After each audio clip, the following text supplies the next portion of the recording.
কিরে তোমার পোস্টারের ভিতরে এমপি নাম আছে, চেয়ারম্যানের নাম আছে, মেম্বারের নাম আছে, কিন্তু তুমি লিখলা নারায়ে তাকবীর আল্লাহু আকবার বাংলাদেশ জিন্দাবাদ, আমার নবীর নাম নাই কেন?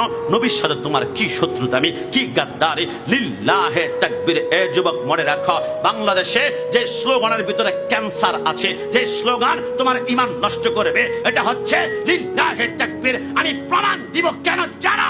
ইমাম হুসাইন বলে কারবালার জমিনে আমি যখন তলোয়ার ঘুরাতে লাগলাম, কচু যেমন ভাবে কাটে, গাজর যেমন ভাবে কাটে, ইয়াজিদ বাহিনীকে কাটতে লাগলো। কারণ হুসাইনের বডির ভিতরে রাসূলুল্লাহর রক্ত মুবারক, হুসাইনের হাতের মধ্যে মাওলা আলীর তরবারে, হুসাইনের তলোয়ারের ভিতরে আসমানের সমস্ত বিজলির শক্তি আমার আল্লাহ এক এক করে ঢুকিয়ে দিয়েছেন। হুসাইন যুদ্ধ যুদ্ধ যুদ্ধ করতে করতে হঠাৎ করে তলোয়ার থামিয়ে ফেলল। হুসাইন কেন তলোয়ার থামিয়েছেন? আপনার সন্তান আলী আসগরের কলিজায় 3 মিনিট 3 টুকরা করেছে, এই শোকে তলোয়ার থামাতে পারেনি। আপনার সন্তান আলী আকবরকে 38 টুকরা করেছে, তলোয়ার থামাতে পারেনি। 71 জনের রক্ত এখনো কারবালা জমিনে টাটকা গরম থই থই থই থই করছে, আপনার তলোয়ার থামাতে পারেনি। তলোয়ার কেন থামিয়েছেন? হুসাইন বলে পারতো না দুনিয়ার কোন শক্তি, একটা কারণে তলোয়ার থামিয়েছি। আমি যখন জন্মগ্রহণ করেছি কিছুক্ষণ পরে রাহমাতুল্লিল আলামিন আমার ডান কানে আজান দিয়েছিল, আল্লাহু আকবার আল্লাহু আকবার। রাসূল আজানটা দিয়ে বলেছিল, হুসাইন আমার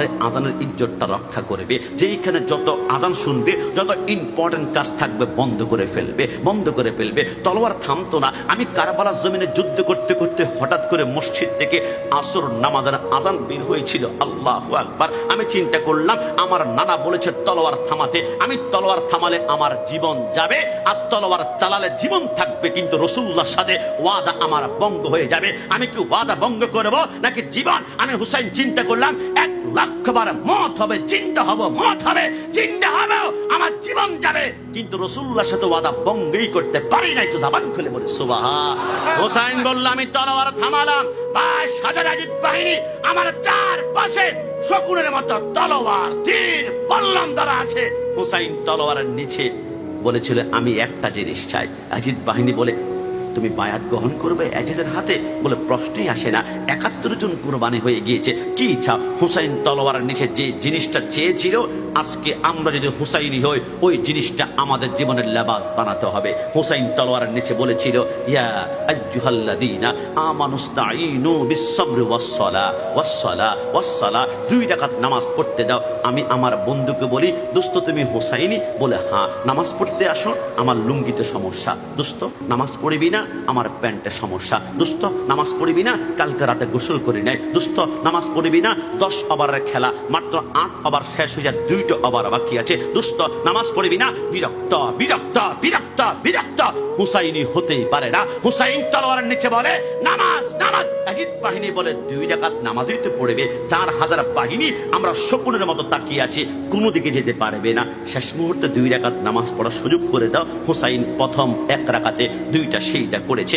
আমি যদি মিথ্যা প্রবন্ধ গল্প বলি, আল্লাহ জিহ্বাটা আমার বন্ধ করবে। হুসাইন বলে প্রথম রাকাতে 2টা সেজদা আমি কমপ্লিট করেছি, দ্বিতীয় রাকাতে 1টা সেজদা দিয়ে বাকি আরেকটা সেজদার দিকে যখন যাচ্ছিলাম, ইয়াজিদ বাহিনী বলে খবরদার, হুসাইন যেভাবে তলোয়ার চালাচ্ছে আসমানের বিজলিও এমন ভাবে চলে না। হুসাইন যদি শেষ একটা সেজদা দিয়ে পলট মেরে সিংহের মতো তলোয়ার নিয়ে আরেকবার দাঁড়িয়ে যায়, একটা ইয়াজিদ বাহিনীকে রাখবে না, টুকরা টুকরা করে ফেলবে। হুসাইন সিজদা যাওয়ার আগে আমরা কল্লাটা আলাদা করে ফেলবো। হুসাইন বলে এই কথা শুনে আমি সিজদার দিকে দ্রুত আগাচ্ছিলাম, ইতিমধ্যে 147টা তীর আমার পশমের গোড়ায় গোড়ায় ঢুকিয়ে দিল।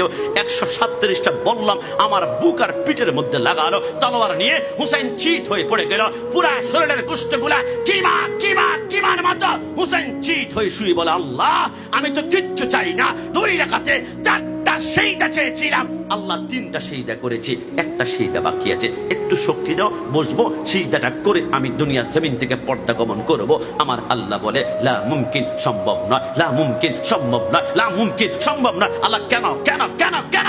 আমার আল্লাহ বলে বাকি একটা সেজদা কারবালা নয়, বাকি একটা সেজদা দিবা, কুল্লু মান আলাইহা ফান ওয়া ইয়াবকা ওয়াজহু রাব্বিকা যুল জালালি ওয়াল ইকরাম। বাকি একটা সেজদা দিবা কিয়ামতের ময়দানে, ডাইরেক্ট আমি আল্লাহর কুদরতি কদমে ওই একটা সেজদা। হুসাইনকে যারা মহব্বত করবে, আলী ফাতেমাকে যারা মহব্বত করবে, একটা সেজদা প্রত্যেকটা বান্দাকে আমি আল্লাহ জান্নাতে পৌঁছাবো। জোরে বলে সুবহানাল্লাহ। ডান হাত তুলে বলে ইয়া হুসাইন, ইয়া হাসান, ইয়া ফাতেমা, ইয়া আলী। ইমাম হুসাইন বলে আমি খুশি হয়ে গেলাম। এবার শিমর গলার মধ্যে ছুরি ছালিয়ে মাথাটা আলাদা করে ফেললো। ইমাম হুসাইনের মাথার চুলগুলা ছিল বাবরি চুল, বাবরি চুলের মধ্যে ধরে উপরের দিকে যখন উত্তোলন করলো, শিমর বলে আজিদ বাহিনী শাসা, হুসাইন সুলতান কারবালা খাতাম শেষ করা হয়েছে, মাথা আলাদা করা হয়েছে। আজিদ বাহিনী একসাথে যখন হলো, ইমাম জয়নুল আবেদিন বলে হঠাৎ করে আমি শুনতে পারলাম কারবালার জমিনে আনন্দ উল্লাস। ৭১ জন কারবালার জমিনে শহীদ হয়ে গিয়েছে, এর উল্লাসটা করে কে আমার দেখতে মন চাইলো। আমি জয়নুল আবেদিন আমি বিছানা থেকে পিঠ উঠাতে পারছি না, না হয় কারবালার জমিনে প্রথম আমি শাহাদাত বরণ করতাম। ইমাম জয়নুল আবেদিন বলে আমি মাটির মধ্যে গড়াগড়ি গড়াগড়ি গড়াগড়ি গড়াগড়ি দিয়ে আমি তাঁবুর কাছে গিয়ে তাঁবুটা একটু করে আমি উপরের দিকে আলোক করে দেখলাম, ওই না শিমর হাতের মধ্যে হুসাইনের কল্লাটা নিল আর রক্তের ফোঁটাগুলা পড়তেছিল।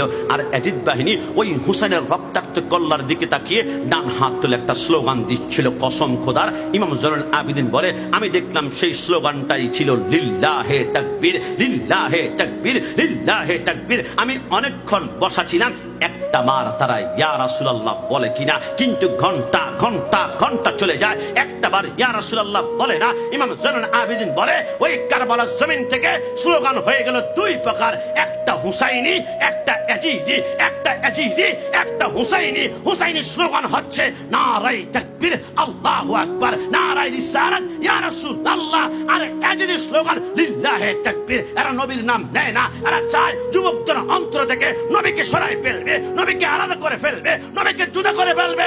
এক যুবক, তোমার হৃদয়ে যদি রাসূল না থাকে তুমি জঙ্গে আব্দুর রহমান হয়ে যাবে, তোমার অন্তরে নবীন প্রেম না থাকলে তুমি শায়েখ বাংলা ভাই হয়ে যাবে। আল্লাহর কসম, বাংলাদেশের যত জঙ্গি ধরা হয়েছে সব ছিল মিলাদুন নবীর বিরুদ্ধে, সব ছিল ইয়া নবী সাল্লাম আলাইহির বিরুদ্ধে। আমরা সুন্নিরা গাছে বাছে টাকে আগুন জ্বালাই না একটা কারণে, কারণ আমাদের হৃদয়ে এমনিতে এশকে রাসূলের আগুন দাও দাও করে চলছে। ডান হাত তুলে বলা ঠিক কিনা?